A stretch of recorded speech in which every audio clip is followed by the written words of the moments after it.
¿Qué tal, gente? Bienvenidos a otro video de What the Fuck with Crypto, tercera entrega de esta serie de videos educativos en torno al análisis técnico. En el video anterior aprendimos a identificar lo que seguramente son las zonas más importantes dentro de la gráfica, los soportes y las resistencias, esas famosas zonas de oferta y demanda. Si no lo has visto, recomiendo que lo hagas antes de continuar con este video. Dale al like, suscríbete si no lo has hecho y empezamos. Hoy vamos a incorporar a la gráfica nuestros primeros indicadores técnicos. Estos indicadores no son más que herramientas que dentro del análisis técnico nos ofrecen ciertos datos adicionales. Vamos a ver los más comunes, cómo se utilizan, cómo los leemos, qué tipo de señales nos ofrecen y lo más importante, cómo encontrar confluencia. Cuando hablamos de confluencia me refiero al hecho de que si en la gráfica una cosa señala cierta dirección del precio, tenemos pues una cosa señalando cierta dirección del precio. Pero cuando hay dos o más cosas señalando un posible movimiento del precio en cierta dirección, aquí es donde hablamos de confluencia, cuando muchas cosas nos están señalando lo mismo. Lo primero que vamos a hacer es un análisis como el que aprendimos a hacer en el video anterior, identificando nuestros soportes y resistencias. Esto lo empezamos a hacer en un gráfico semanal, viendo el ciclo muy a largo plazo. Dado que estas temporalidades semanales varían tan poco y se desempeñan tan lento, este gráfico es básicamente el mismo el que teníamos en el video anterior. Nuevamente recomiendo que vayas y lo veas para que entiendas de qué se trata todo esto. Y una vez tengamos nuestro pequeño análisis en la temporalidad semanal, con todas nuestras zonas importantes resaltadas, vamos a movernos a una temporalidad menor, una temporalidad de 4 horas.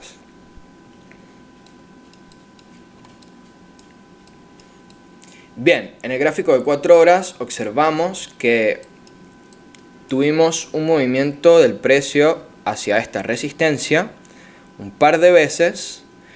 Luego rompimos dentro de esa zona de resistencia o de oferta, logramos rebotar, es decir, usamos esta resistencia como un soporte y nos movimos nuevamente hasta la siguiente área de resistencia, donde tras un par de rechazos volvimos abajo y rebotamos en esta área que actualmente fue resistencia. Recuerden que cuando una resistencia se rompe, esperamos que ahora actúe como soporte y viceversa. Muy bien, aquí vamos a añadir el primer indicador técnico que vamos a estar viendo en el video de hoy. Para hacerlo nos vamos a este pequeño botón que está acá que dice indicadores y estrategias y vamos a escribir RSI. Vamos a hacer uso de este indicador que dice índice de fuerza relativa o Relative Strength Index en inglés. Y nos aparecerá esto en la gráfica, esta pequeña línea con un canal de un color y esta línea que va variando en función del tiempo, tal cual como el precio. Muy bien, este es el RSI. ¿Para qué utilizamos el RSI?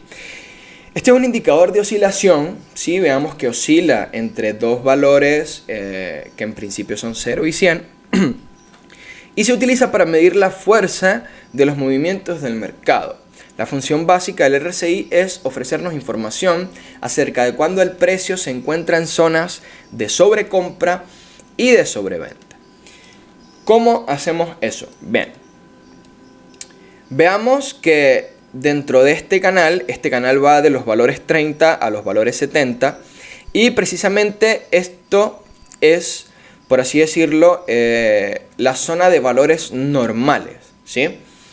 Y es cuando el precio rompe por la parte superior o sale por la parte inferior cuando estamos recibiendo ciertas señales. En este caso, cada vez que vemos al RSI por la parte superior del canal, esto significa que el precio se encuentra en zonas de sobrecompra. Esto quiere decir que el movimiento hacia arriba que viene desarrollando el precio por ya un largo tiempo se está agotando. Lo mismo en el caso contrario, cuando el RSI rompe por debajo de la línea inferior de este canal, significa que el movimiento que viene desarrollando el precio a la baja está perdiendo fuerza. ¿A qué me refiero con confluencia? Muy bien, vamos a ver nuevamente nuestros dos gráficos juntos, el gráfico del precio junto con el RSI. Y justo en este momento, en 4 horas, se está dando una confluencia importante, ya que tenemos el precio rebotando en una zona de soporte, mientras que el RSI alcanza la zona de sobreventa y regresa nuevamente al canal. Esta es una señal que podríamos interpretar como un posible rebote, es decir, aquí el precio va a continuar realizando máximos cada vez más altos, igual que el RSI lo va realizando en la parte inferior. Esta es la primera señal que podemos obtener del RSI. Entonces, vamos a buscar confluencia, es decir, por ejemplo, acá tenemos otro ejemplo muy claro. El RSI sale del canal mientras que el precio está rebotando o rechazando un nivel de resistencia bastante importante.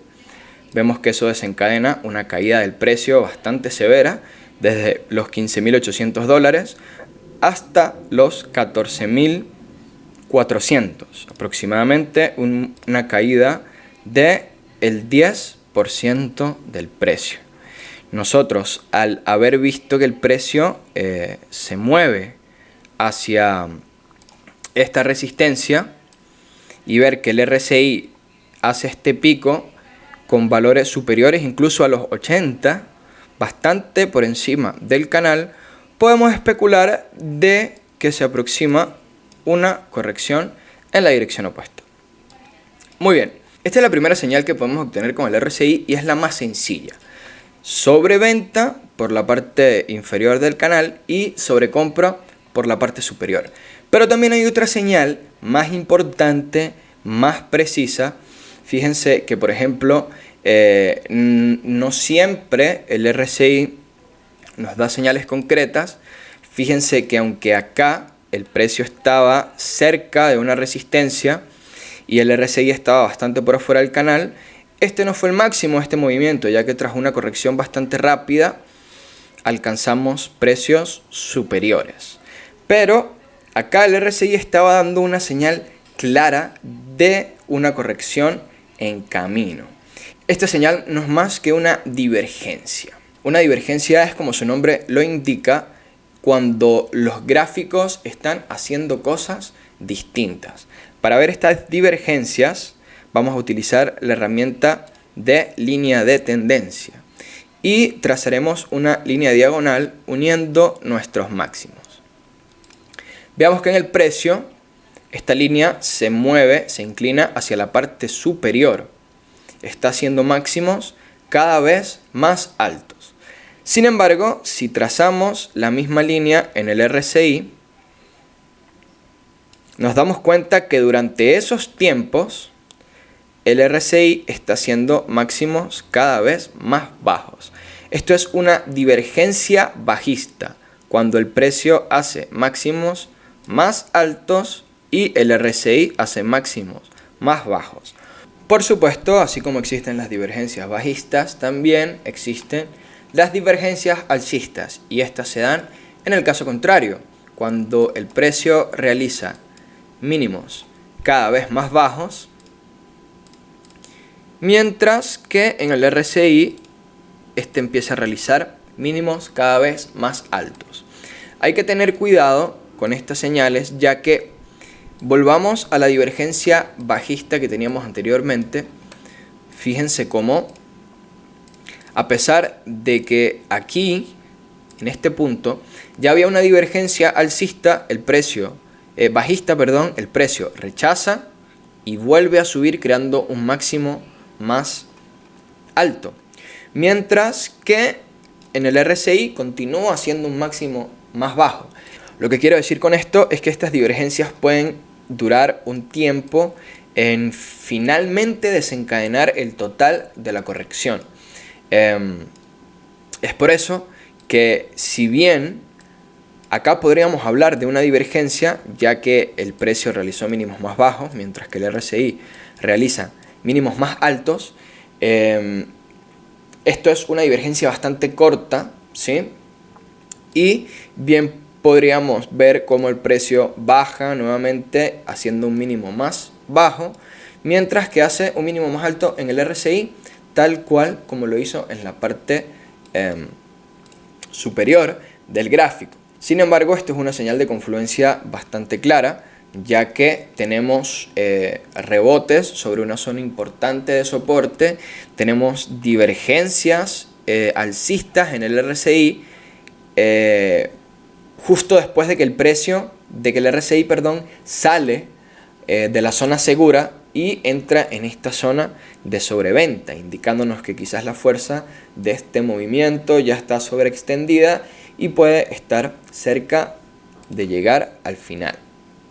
Como siempre, decir que estos indicadores funcionan en todas las temporalidades. Sin embargo, mientras más alta sea la temporalidad en la que estemos, más fuertes son estas señales. Por ejemplo, veamos esta serie de divergencias o esta gran divergencia bajista que tenemos acá en una hora. Vamos a eliminar estas dos líneas y vamos a pasar de 4 horas a 1 hora. Y démonos cuenta de cómo esta divergencia se ve diferente en 1 hora, ¿sí? Veamos que el precio primero marca una divergencia acá y como luego cuando vuelve a subir hasta acá ya la divergencia no funciona de la misma manera, sino que tenemos otra divergencia totalmente diferente que va desde acá hasta acá y desde acá hasta acá arriba, que termina desarrollándose otra vez hacia la parte inferior. El precio entra, el RSI entra en zona de sobreventa con bastante fuerza, justo en nuestra zona de soporte, y acá deberíamos esperar entonces un movimiento al alza hasta que esta zona finalmente se rompa, tal cual la misma lógica que aplicamos en el video anterior para el estudio de los soportes y las resistencias. Entendemos entonces que lo único que vamos a hacer con los indicadores es reforzar la idea principal de lo que nuestra gráfica nos está señalando. Yo creo que esto es bastante información que digerir por el momento. Les recomiendo, como siempre, que vayan a la gráfica, que traten de probar esto en todas las temporalidades, que busquen divergencias bajistas, que busquen divergencias alcistas, que busquen confluencia, que vean cuando una señal de compra en el RSI con el precio rebotando sobre un soporte desencadena en un movimiento alcista. Traten de señalar esas zonas. Como siempre lo digo, esto es bastante subjetivo y es la práctica lo que va a hacer que al ojo detectes este tipo de cosas, este tipo de señales con mucha más facilidad. Te recuerdo nuevamente, dale al like, suscríbete si no lo has hecho y nos vemos en el próximo video. Chao.